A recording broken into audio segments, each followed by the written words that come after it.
Bueno, primero, desde jóvenes nos dicen que el habla es solo el habla, que solamente hablamos por hablar, aprendemos a hablar para comunicarnos con las personas. Pero en realidad el habla es una parte muy importante de nuestra vida porque es la forma como hacemos amigos, es lo que determina cómo nos va a ir en la vida, por las cosas que decimos, cómo las decimos. Entonces, pues nos sirve mucho para la interacción social.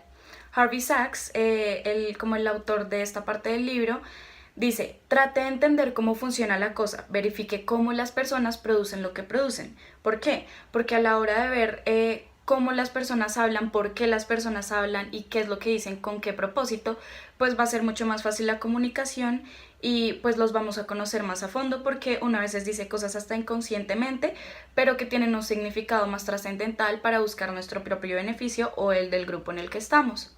Entonces también dice que el enfoque de una conversación jamás va a ser un tema trivial, siempre debemos tomarlo como algo muy importante porque por bobo que uno piense que sea el tema, no es bobo, en realidad siempre tiene algo de fondo. Las personas que uno cree que son huecas no son huecas, las personas que uno cree que son muy inteligentes puede que ni siquiera tengan bases para decir lo que están diciendo, más sin embargo uno les cree por la forma en la que lo dicen o como que uno cree que tienen fundamentos en lo que están diciendo. En el libro tenemos un ejemplo de un caso como de violación de un abogado que están en el juicio.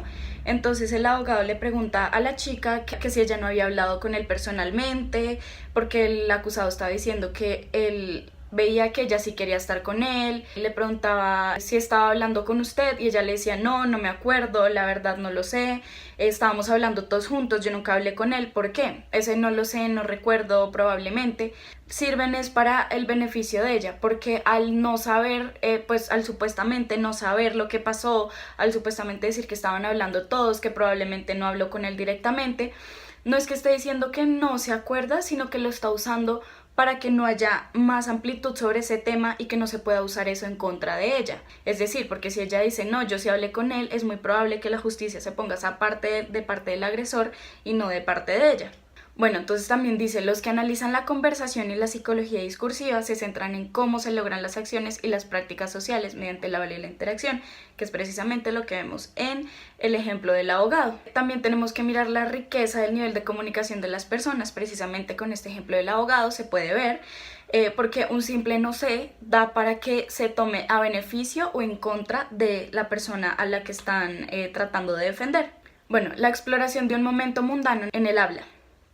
Bueno, primero en esta parte las personas, habla de que las personas siempre buscamos como una cierta aprobación de los demás para basar en eso nuestra opinión, para encajar más que todo con los demás y poder formar una relación como con los demás. Yo quise poner un ejemplo mío, esta vez no quise poner del libro como para que me quedara más en la cabeza. Entonces el ejemplo que tengo es, digamos, hay un grupo de amigas y a una de ellas le gusta un muchacho, entonces ya pongámosle Carlos.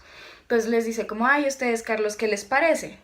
Entonces las amigas les van a decir, uy, no, ese Carlos está horrible, no sé qué. Entonces, ¿qué pasó? Ella preguntó primero, antes de decir su propia opinión, como decir, a mí me gusta Carlos, y apenas ve que las amigas le dicen que él es feo o que no es inteligente o algo así, ella pues va a responder, no, cierto, sí, es súper feo, nada que ver. Entonces se trata de eso. El libro nos da varios ejemplos y uno de los ejemplos como más fáciles de entender es como decir que uno sale con un grupo de amigos y va a ver una película y les pregunta a ellos, ay, ¿qué tal les pareció la película? Ellos dicen, horrible. Entonces uno dice, ay, sí, estuvo horrible, así uno le haya gustado. O así uno vaya a decir que le gustó algo, uno no va a decir que le gustó toda la película, sino que va a decir, ay, pero esta parte no estaba tan mala o algo así, porque uno necesita buscar como esa comunión entre las personas para poder fortalecer los lazos sociales. Esta forma de conversación, Maynard de 1991 la llama secuencia, perspectiva, exposición, que es como lo estamos viendo, según la perspectiva que nos den los demás, es como nosotros nos vamos a mostrar. Bueno, ahora la gestión interactiva del diagnóstico en un entorno hospitalario. Entonces, Maynard, el autor, advierte que la secuencia perspectiva-exposición se da también en los casos, por ejemplo, médicos, como cuando un médico le va a dar una mala noticia o un mal diagnóstico a alguien. Entonces el ejemplo que nos da es de una madre que va para averiguar sobre cómo sigue su hijo. Entonces el médico lo que hace es decirle, bueno, usted sabe que su hijo ha pasado por esto, esto y esto, cómo ha ido su hijo, cómo lo ha visto. Entonces ella va a decir, no, sí, doctor, tiene este problema, él sí lo ha tenido desde hace mucho tiempo. Entonces, ¿qué pasa? El doctor está haciendo que la mujer caiga en cuenta de los problemas que tiene su hijo o de como de los síntomas que ha tenido su hijo para poder darle un diagnóstico. Ya cuando el médico le dice que pues sí, su hijo se está recuperando pero no va del todo bien, entonces la mamá lo va a entender porque ya tiene en su mente los problemas que traía su hijo y así no le da tan duro el diagnóstico del médico. Por eso es que siempre los médicos deberían o pues suelen dar una historia anterior para que el diagnóstico no sea tan fuerte. ¿Sí? Entonces esa es una forma también de manipular la forma de pensar de las personas. Siempre se tiene que dar como un background, como algo antes para que las personas entiendan un diagnóstico y no solamente cuando estamos hablando de cosas médicas, para dar cualquier noticia. A ver, ya voy a dar como otro ejemplo como para cerrar la idea. Cuando un niño le va mal en el colegio, cuando va a darle las notas, la noticia de las notas a su mamá y le fue mal, ¿qué pasa? El niño como que prepara a la mamá para la noticia, le dice, mamá, ese profesor me tiene entre ojos, ese profesor me trata mal, ese profesor nadie lo quiere. ¿Para qué? Para que cuando la mamá reciba las notas y diga, ay hijo, cierto que ese profesor te trataba todo feo, ¿no? Que entonces la mamá no lo ve tan grave y no lo va a regañar tan grave como si el niño no lo hubiera preparado, ¿no? Entonces, bueno, esa es la parte como introductoria de esta exposición. Bueno, ahora es mi turno de exponerles a ustedes sobre la organización del turno de la palabra, que consiste básicamente en lo que hacemos todos los días y todo el tiempo. Bueno, primero, ¿qué es esto? Es un rasgo rutinario del habla que coordina y muestra la comprensión del momento por parte de las personas que están hablando. Entonces, es básicamente lo que uno hace todos los días, como ya les dije, que es tener una conversación con una persona y seguirla normalmente según el turno de la palabra que uno tenga. Entonces, hay dos tipos de turno de palabra. El primero es la preasignada, que es, por ejemplo, la que usan en los tribunales, que es la que alguien está hablando por cierto tiempo y por cierto momento sobre algún tema, sobre lo que sea, y luego de que él termina de hablar, una persona pide la palabra y dice, bueno, es mi turno de hablar, empieza a hablar, y así sucesivamente. Una persona habla, luego la persona habla, y así.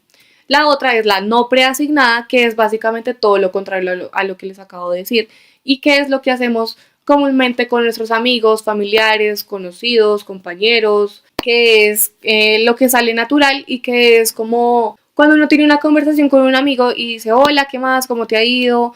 Entonces tú ya sabes en qué momento hablar. Si él te dice, hola, ¿cómo estás? Y tú, bien, bien, ¿y tú? ¿Cómo te ha ido? ¿Qué has hecho? No sé qué. Y así va siguiendo la conversación naturalmente. Por otra parte, está la organización de la secuencia y diseño de los turnos, que es básicamente ya lo que les había hablado con el ejemplo de los tribunales. Entonces, en esto hay una secuencia que se llama que es de pregunta-respuesta y como su nombre lo dice, es cuando se hace una pregunta y se responde. Entonces, por ejemplo, puede ser cuando Juan Sebastián Cobos nos dice en clase, para ustedes, ¿qué es análisis de la comunicación? Entonces alguien levanta la mano y dice, para mí análisis de la comunicación es analizar textos, saber si las palabras están bien usadas, si los términos están bien, qué significa literal, bueno, responder básicamente la pregunta que se está pidiendo a responder. La otra parte es la selección léxica y el trabajo de categorías. Entonces, estas son las palabras de las personas cuando hablan o describen a alguien o a algún objeto. Entonces, podríamos poner dos grupos de palabras o dos categorías. En esta parte está pidió y dijo, que son dos palabras diferentes, pero pueden significar lo mismo. En esta otra parte están conversaciones y hablando, pueden significar casi lo mismo, pero son totalmente diferentes. Entonces, la oración sería, no recuerdo lo que pidió esa noche, y la otra sería, no recuerdo lo que me dijo esa noche. Entonces, se puede entender en esa oración que en la primera que les dije, es que se puede recordar algunas partes de la conversación, pero en la otra oración es que no se acuerda de absolutamente nada. Entonces es básicamente seleccionar muy bien las palabras y saber qué palabras son las necesarias y apropiadas para hablar y que se entiendan y no exista una confusión en el momento de hablar con la otra persona. Por otra parte, y ya por último, es la organización estructural, que es básicamente el modo en que se organiza la trayectoria más amplia del habla, es decir, el orden en el que las personas deberían o se debe hablar para así llevar una buena conversación. Entonces hay un tipo de secuencias que les voy a explicar. La primera es la apertura, que consiste en averiguar con quién se está hablando y si es lo que yo quería. Entonces, un ejemplo, yo le digo a Sofía, hola Sofi, ¿cómo estás? Quiero hablar contigo.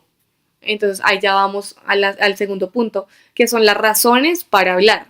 Entonces ella me dice, hola Lina, ¿cómo estás? Bien, bien. ¿De qué quieres hablar? ¿O qué necesitas? Entonces yo le digo, no, mira Sofi, quiero que me expliques qué fue lo que hicieron en la clase de la semana pasada porque no vine. ¿Será que me puedes ayudar? Entonces ella me dice, ahí pasamos a la tercera, que es el debate sobre las razones para hablar. Entonces en ese momento ella me dice, sí, claro, mira, lo que pasa es que yo solo pude entrar a la mitad de la clase y pues te podía explicar solo eso. Y yo le digo, no, claro, sí, dale, de una, explícame eso, que eso me sirve y me puedo conseguir otra cosa. Entonces ella me va explicando a mí el tema y yo le voy preguntando, pero no, no me parece, o sí me parece, deberían haber puesto un ejemplo mejor. Entonces básicamente es armar un debate de lo que se está hablando. Seguido a esto, que ya sería el cuarto punto, sería básica, y si la persona lo permite, si la conversación también lo permite, es crear un nuevo tema. No sé, puede ser Sofi, ¿qué hiciste el fin de semana? O Lau, ¿qué hiciste el domingo? O ¿cómo te fue la última vez en tal cosa? Algo así. Y ya pasaríamos al otro punto, que es el penúltimo, que sería abrir un nuevo debate con respecto al nuevo tema del que se está hablando. Y ya por último, después de hacer el debate, de conversar y de tener pues una muy buena conversación con las palabras exactas, precisas y sin generar alguna confusión, se hace el cierre de la conversación, que es lo que básicamente todo el mundo hace cuando termina una conversación, y es despedirse, no sé, bueno, listo, qué rico hablar contigo, bueno, muy bien, listo, chao, nos vemos después, hablamos después. Entonces básicamente esa era mi parte de la exposición, y ahora sigue la parte de Laura, que ella les va a hablar sobre las observaciones que se tienen que hacer al momento de hablar. Hola, ¿qué tal? ¿Cómo están? Estoy a punto de exponer mi parte de la exposición que tenemos y empiezo con lo siguiente. Observaciones sobre la institución social del rechazo y el desacuerdo. ¿Qué significa todo esto? Eso quiere decir que nosotros con nuestra manera de actuar estamos mostrando rechazo y desacuerdo a lo que una persona está diciendo, a veces hasta sin darnos cuenta. El libro simplemente daba ciertas descripciones acerca de que cuando uno recibe rechazo o desacuerdo, generalmente es muy fácil de detectar por lo que la persona hace, ya sea por sus expresiones faciales o por la expresión de sus manos o por las primeras palabras que dice al que uno le dé una propuesta. Entonces, hay una característica principal, y es que cuando una persona está demostrando, sin querer demostrar rechazo o desacuerdo, es que primero se demora en responder. Eso es lo primero que pasa, se demora en responder. Es una irrupción antes de la respuesta o dentro de ella. Es como, por ejemplo, tú le propones, ¿quieres ir a comer un helado Titán? Y la persona es como, y se demora en responder. Eso ya es muestra cierto rechazo o desacuerdo, es decir, que no quiere hacerlo, ¿sí? Y va muy ligado con el segundo, que son vacilaciones, es decir, que esa persona tiene esas muletillas que es o inhalaciones o exhalaciones, como eso ya muestra como que no hay una intención en hacerlo, ¿sí? Y preámbulos como un bueno, o muestras de acuerdo como sí, pero un sí dudoso, ¿sí? Estos son como tres factores que te van a ayudar a darte cuenta cuando una persona tal vez no te lo diga directamente, pero con su manera de responder ya te das cuenta como no, esa persona no quiere. También están las atenuaciones, esa es la cuarta, que son las disculpas o apreciaciones como ay, qué pena, pero es que tengo que hacer esto, y va muy ligada con la de explicaciones, que son excusas, aclaraciones, justificaciones o razones. Entonces como, ay, no puedo porque es que tengo que visitar a mi abuelita que hace 3 días está en el hospital y y entonces empiezas a explicar, y es que yo no he almorzado, y es que yo no me he lavado los dientes, yo no sé, empiezas a dar explicaciones. Y como que el libro decía como que nosotros a veces decimos no sin decirlo. Si se han dado cuenta que en todas las expresiones anteriores que he usado nunca he dicho que no, simplemente es que decimos no sin decirlo. Entonces estas son ciertas como herramientas que nosotros como seres humanos usamos en nuestro lenguaje para decir que no queremos o evadir ciertas cosas. Siguiente, les voy a mostrar una imagen que tengo aquí, espero que se las puedan mostrar ellas ahí. Ahí está, ¿sí ven? Ay, esta no es, perdón, aquí está. Aquí está, perdón. Esta es, ya les voy a explicar las imágenes. Dice, observaciones sobre la institución social del rechazo y el desacuerdo. Decía la lectura que el habla no es simplemente un medio trivial, sino que mediante ella es como experimentamos, producimos y mantenemos la vida social. No sé si ustedes se habían dado cuenta, pero obviamente en comunicación social en esta carrera uno se da cuenta de la importancia del lenguaje. El libro lo que decía es que gracias al lenguaje es que nosotros mantenemos nuestra vida social. Entonces por eso puse esta foto aquí, la de abajo, la del show humorístico en Estados Unidos, que gracias al lenguaje es como nosotros interactuamos con las demás personas. O sea, vean la magnitud que tiene el lenguaje. También hablaba acerca de las personas que hacen un análisis al lenguaje y decía que les voy a mostrar la imagen que puse. Es de Lilo y Stitch y es como Lilo ahí aconsejando a Stitch. Y dice que las personas que hacen análisis de la conversación y la psicología discursiva, es decir, la psicología del discurso, de lo que yo digo, cómo hablo, se centran en el estudio del habla y la interacción para entender las acciones y las prácticas sociales. ¿Qué quiere decir todo esto? Quiere decir que para tú entender la manera de actuar de las personas, tienes que también entender su manera de hablar, su manera de comunicarse, la manera como ellos expresan sus ideas. Entonces las personas que estudian o hacen análisis de las conversaciones y buscan entender cómo las personas actúan, siempre se van a la conversación, cómo hablan las personas, al lenguaje. Y por último, quiero exponer ahí puse esta imagen, ahí, ¿será que la vean? Ahí está. Y dice que ellos estudian factores. Para estudiar el lenguaje, sigo con la misma línea de lo que les venía diciendo. Dice que ellos estudian la manera en que los hablantes se turnan la palabra. Es decir, si estamos en una conversación, uno puede empezar a analizar cómo las personas están turnando la palabra entre ellos. ¿Quién habla más? ¿Quién habla primero? ¿Quién dice más argumentos? ¿Qué tipo de información están dando? Segundo, el modo en el que habla se moldea a partir de las acciones anteriores y da forma a la que sigue. Es decir, la manera en cómo tú organizas tus palabras para dar un argumento, para explicar, para hablar. Como después es muy fácil de analizar. Yo, para decirles todo esto, ustedes me pueden hasta analizar a mí la manera en cómo yo les he explicado esto, ¿sí? Y la manera como yo les he explicado esto, ustedes se pueden dar cuenta de mi manera de ser, de mi manera de explicar, de mi manera de hablar, ¿sí? Y ya para terminar, dice que se hace un análisis mediante el que a partir de acciones, contextos y situaciones se organiza la institución social del habla y de la interacción. Eso suena rarísimo, pero significa simplemente que lo mismo que les he dicho antes, simplemente que mediante el habla tú puedes darte cuenta de la institución social en la que las personas viven y cómo interactúan. Entonces es simplemente la importancia del habla, la importancia de tú darte cuenta de cómo están hablando las personas para entender también mucho de su contexto social. Uno se puede ir a distintos sectores en Bogotá y tú te vas a dar cuenta que de acuerdo a la manera como las personas hablan, también viven. Entonces tú, así sea tú no estés viendo a la persona, pero si tú la escuchas hablar, tú te vas a dar cuenta muy fácilmente, esta persona es de tal parte, viene de tal sitio, sus papás deben ser así, su mamá debe ser así, come tal cosa. Es impresionante cómo uno se da cuenta de cómo es una persona o cómo es un grupo de personas de acuerdo a su manera de hablar.